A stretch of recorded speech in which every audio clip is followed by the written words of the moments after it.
Hi കൂട്ടുകാരെ, എല്ലാവർക്കും ഞാൻ പറയാം ചാനലിലേക്ക് സ്വാഗതം. ഇന്നേ ഒരു പ്രധാനപ്പെട്ട കാര്യം പറയാനുണ്ട്.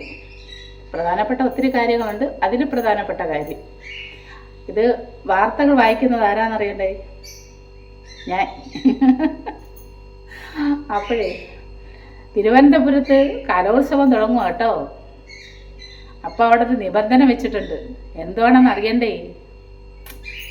രക്ഷകർത്താക്കൾ വന്ന് പേപ്പർ ഇങ്ങോട്ട് എടുക്കണം, അതിനകത്ത് സത്യവാങ്മൂലം എഴുതി കൊടുക്കണം. എങ്കിൽ മാത്രമേ അവരുടെ കുട്ടികൾക്ക് അവിടെ കളിക്കാൻ പറ്റത്തുള്ളൂ, കലോത്സവത്തിൽ പങ്കെടുക്കാൻ പറ്റത്തുള്ളൂ. അതെന്തിനാ അങ്ങനെ ചെയ്തത്?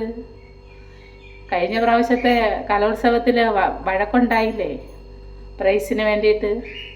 അതിനി ഉണ്ടാവാതിരിക്കാൻ വേണ്ടിയിട്ട് മുൻകൂർ എന്ന പോലെ സ്കൂളുകളിലെ പ്രിൻസിപ്പാളും അവരുടെ ബാക്കിയുള്ള സ്റ്റാഫുകളെല്ലാം കൂടെ എഴുതി മേടിക്കുന്ന ഒരു സത്യമാണ്. പക്ഷെ അത് പകുതി രക്ഷകർത്താക്കൾ അംഗീകരിച്ചിട്ടില്ല, ബാക്കിയുള്ളവർ അംഗീകരിക്കുന്നോന്നും അറിയത്തില്ല. പക്ഷെ അവരുടെ കുട്ടികൾക്ക് കലോത്സവത്തിൽ പങ്കെടുക്കണമെങ്കിൽ സത്യവാങ്മൂലം ഒപ്പിട്ടേ പറ്റത്തുള്ളൂ. പക്ഷെ അതൊരു നല്ല കാര്യം കൂടാ ഇല്ലേ, ഇങ്ങനെയുള്ള അലമ്പൊക്കെ ഉണ്ടാകാതിരിക്കാൻ. അതിപ്പോൾ നമ്മൾ എവിടെ പോയാലും ഒരു ഓപ്പറേഷൻ ചെയ്താലും നമ്മുടെ കയ്യിൽ നിന്ന് എഴുതി മേടിക്കത്തില്ലേ? അങ്ങനെ കൂട്ടിയാൽ മതി. ഇതെങ്ങനെയും വിടാം. വലിയൊരു സംഭവമാണ് ഇനി പറയാൻ പോന്നെ. അതെന്തുവാണെന്ന് അറിയണ്ടേ? നമ്മുടെ ഒരു മന്ത്രി, ആരാ? സജി ചെറിയാൻ. ഇദ്ദേഹത്തിന് എന്താ ഇത്ര തലയ്ക്ക് വെളിവില്ലേ? അദ്ദേഹം പറയാന്നേ, നമ്മുടെ പ്രതിഭയുടെ മകൻ കനിവ് കുറേ പേരുമായിട്ട് സ്മോക്കിംഗ് നടത്തിയല്ലേ, അതിന് എക്സൈസ് ഒരു ജാമ്യമില്ല കേസ് എടുത്തിട്ടുണ്ട്. അത് അവരുടെ ഡ്യൂട്ടിയാണ് അല്ലേ? കഞ്ചാവുമായിട്ടുള്ള പുകയൊക്കെ, കഞ്ചാവും അതുമൊക്കെ മയക്കുമരുന്നുകളൊക്കെ കൊണ്ടുവന്നിട്ട് അങ്ങനെയൊക്കെയുള്ള സിഗരറ്റ് വലിക്കുകയൊക്കെ ചെയ്ത് കഴിഞ്ഞാൽ അത് എക്സൈസുകാർ പിടിക്കുമല്ലേ? അതിനെന്താ തെറ്റ്? ഒരു MLA മകനായിട്ട് പിടിച്ചുവിടാന്നുണ്ടോ? അതൊരു സാധാരണക്കാരൻ്റെ മകനായിരുന്നെങ്കിലോ? അതല്ല ഇപ്പോൾ പറയാൻ വന്ന ചേച്ചി. ഈ സജി ചെറിയാൻ പറയുക MT വാസുദേവൻ സാറിനെ അനുശോചിക്കുന്നൊരു ചടങ്ങുണ്ടായിരുന്നു.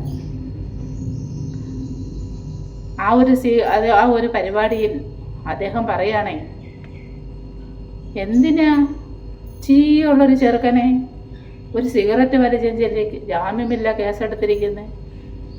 എക്സൈസിനൊന്നും വേറെ പണിയില്ലേ? ഞാനും വലിച്ചിട്ടുണ്ടല്ലേ ജയിലിൽ കിടക്കുമ്പോഴൊക്കെ. MT വാസുദേവൻ സാർ വലിച്ചിട്ടുണ്ടല്ലേ വീഡിയോ ഒരു കെട്ട് വീതം. MT വാസുദേവൻ സാർ വലിച്ചത് അദ്ദേഹത്തിന് കവിതയുടെ ഒരു സ്മോക്കിംഗ് വിട്ടൊക്കെ ഇങ്ങനെ ആലോചിക്കാൻ വേണ്ടിയിട്ട് വലിച്ചതാണ്. ഈ വളർന്നു വരുന്ന തലമുറകൾ കഞ്ചാവിൽ നിന്നും ലഹരി പദാർത്ഥങ്ങളിൽ നിന്നും മുക്തിയാവാൻ വേണ്ടിയിട്ട് നമ്മൾ ഘോര നടന്ന് എല്ലാവരും ചർച്ച ചെയ്യുമ്പോൾ ഇതുപോലുള്ള ഞാഞ്ഞൂലുകൾ മന്ത്രിമാർ വന്ന് ഇതുപോലൊക്കെ പറഞ്ഞു കഴിഞ്ഞാൽ പിന്നെ ആരാ വകവയ്ക്കുന്നേ? ഒരു ഭരണം നടത്തുന്ന ആ ഭരണത്തിലുള്ള ഒരു മന്ത്രി വന്നിട്ട് ഇത് കുഴപ്പമില്ല, ചെറിയ പിള്ളേർ സിഗരറ്റ് വലിച്ചാലൊന്നും കുഴപ്പമില്ലെന്നാണ് പറയുന്നത്. അങ്ങനെ പറയാവോ? ഒന്നാമത് ഈ കമ്മ്യൂണിസ്റ്റിൽ നിന്ന് എല്ലാവരും ഇങ്ങനെ വരിയായിട്ട് പൊക്കോണ്ടിരിക്കുക. പോയി ഭരണം. അടുത്ത പ്രാവശ്യം എന്തായാലും വരത്തില്ല, കോൺഗ്രസ്സേ വരത്തോളൂ. ഇരിക്കുന്ന ആൾക്കാരെങ്കിലും നല്ല രീതിയിലൊരു ബുദ്ധി ഉദിച്ചിട്ട് പറഞ്ഞു കഴിഞ്ഞാൽ അതും ഇല്ല. ഇനിയിപ്പോൾ ഈ സജി ചെറിയാൻ്റെ വാക്കുകൾ എടുത്തിട്ടായിരിക്കും അടുത്ത കൊട്ടക്കം കമ്മ്യൂണിസ്റ്റിന്. മണി പറയാമെന്നെങ്കിൽ പറയാം, വിദ്യാഭ്യാസം കുറവാണെന്നെങ്കിലും പറയാം. ഈ സജി ചെറിയാൻ കുറച്ച് നല്ല മനുഷ്യനല്ലായിരുന്നോ? ഇദ്ദേഹത്തിന് എന്തു പറ്റിയത്? ഇപ്പം എത്രാമത്തെ പ്രശ്നമായി ഇദ്ദേഹം ഉണ്ടാക്കുന്നത്? എല്ലാവരും എന്തു അങ്ങ് വിളിച്ച് പറയുക. മൈക്ക് കിട്ടുമ്പം പറയുന്നത് എന്തുവാണെന്നൊന്നും അറിയത്തില്ല ഇവർക്ക്. ഇപ്പാണ്ടേ പേർ. നിങ്ങൾക്കൊരു കാര്യം കേൾക്കണോ? നമ്മുടെ തലൈവർ വരാൻ പോവുക. ആരാ? PV അൻവർ. അത് ഒന്നൊന്നര വിറക്ക. BJP MLA കമ്മ്യൂണിസ്റ്റിലെ 3 MLA എല്ലാവരെയും കൊണ്ടാണ് പോകുന്നത് കോൺഗ്രസ്സിലോട്ട്. പിന്നെ ജനകീയ യാത്രയായി, ജനകീയ യാത്ര. വനമേഖലയ്ക്ക് എതിരെയുള്ള, വനനിയമത്തിനെതിരെയുള്ള, അതിനകത്ത് കോൺഗ്രസ്സുകാരും മുസ്ലിംകാരും എല്ലാവരും പങ്കെടുക്കുന്നു. കമ്മ്യൂണിസ്റ്റിൽ നിന്ന് MLA അങ്ങോട്ട് പോവുക കേട്ടോ. അവർക്ക് ഇവിടെ ശരിയാവുന്നില്ല.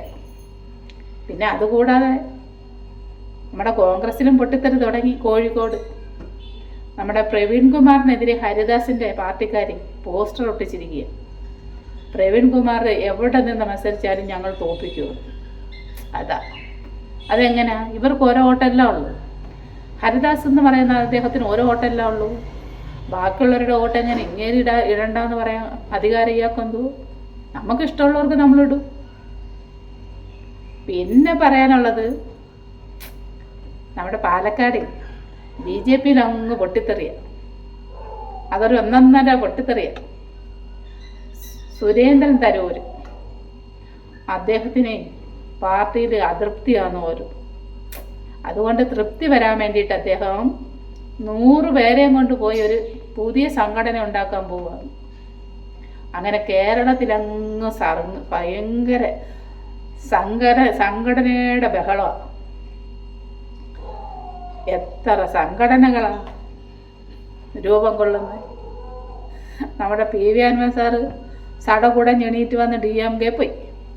അവിടുന്ന് കൊടിയിട്ട് ഷാളിട്ട്, എന്നിട്ടോ സ്റ്റാലിൻ പറഞ്ഞ് പൊക്കോളാൻ പറഞ്ഞ് ഔട്ടാക്കി. പിന്നെ മമതയെ പോയി മമതയായിട്ട് ചർച്ച ചെയ്തു, അവിടുന്ന് ഔട്ടാക്കി. പിന്നെ തൃണമൂലിൽ പോയി, അവിടുന്ന് ഔട്ടാക്കി. ഇപ്പോൾ കോൺഗ്രസ്സിലോട്ട്. അത് പിന്നെ അവരെടുക്കും, കാരണം കമ്മ്യൂണിസ്റ്റിനെ തോൽപ്പിക്കാൻ വേണ്ടിയിട്ടേ. അപ്പോൾ ചേച്ചി പോയിട്ട് വരെ ഒന്ന് സബ്സ്ക്രൈബ് ചെയ്ത് തൊട്ടടുത്തുള്ള ഒരു ബെല്ലൈക്കൺ അമർത്തി കൊടുത്താൽ പുതിയ വീഡിയോ കിട്ടും.